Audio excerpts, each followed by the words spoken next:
అదానీ లంచాలు ఇవ్వలేదు, లేకపోతే అదానీ మామూలుగా జరిగిపోతుంది, ఇది నేను చెప్పను.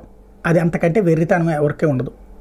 ఒక షాప్ పెట్టుకున్నోడి దగ్గర నుంచినే దందాలతో డబ్బులు వసూలు చేస్తున్న రోజులు.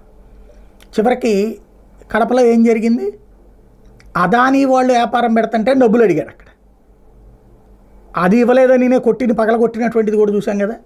కాబట్టి లంచాలు ఇవ్వరు, లంచాలు తీసుకోరు అని నేను చెప్పను. అయితే ఇక్కడ పాయింట్ ఏంటంటే, లంచాలు ఇచ్చిన వాడిని దొంగ అంటున్నాం, తీసుకున్న వాళ్ళని దొర అంటున్నాం.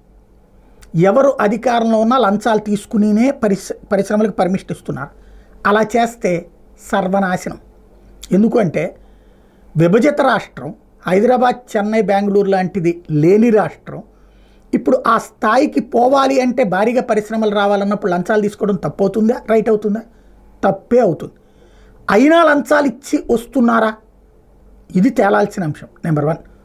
నెంబర్ 2 వచ్చేటప్పటికి ఇంతకీ ఇప్పుడు పెట్టుబడులు తీసుకుంటామా లేదా అదానివి? అదానీ ఈ రాష్ట్రంలో దాదాపు 2,80,000 కోట్ల రూపాయల పెట్టుబడులు పెట్టడానికి ముందుకు వచ్చాడు. తీసుకుంటామా లేదా? అదానీ దగ్గర నుంచి మనం వద్దంటామా? ఆల్రెడీ మన రాష్ట్రంలో కృష్ణపట్నం పోర్టు అతని చేతుల్లోనే ఉంది, గంగవరం పోర్టు అతని చేతుల్లోనే, ఇంకో 3-4 పోర్టులు కూడా తీసుకోవడానికి సిద్ధంగానే ఉన్నారు. అట్లాంటప్పుడు ఏం చేస్తారు? ఇప్పుడు అలాగే అదానికి సంబంధించిన డేటా సెంటర్ పెడుతున్నారు. ఇదంతా కూడా మొన్న ఈ మధ్య చంద్రబాబు గారు వచ్చాక కూడా కుదిరినాయి కదా వాళ్ళతో.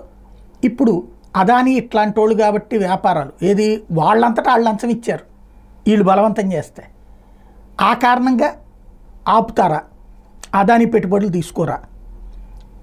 పారిశ్రామికవేత్తలకు సంబంధించినటువంటి అంశాలలో వచ్చేటటువంటిది సివిల్ లీగల్ లిటిగేషన్, అది వాళ్ళు తేల్చుకుంటారు. వాళ్ళ మీదన లిటిగేషన్ ఉంది కాబట్టి మనం పెట్టుబడులు వద్దంటామా?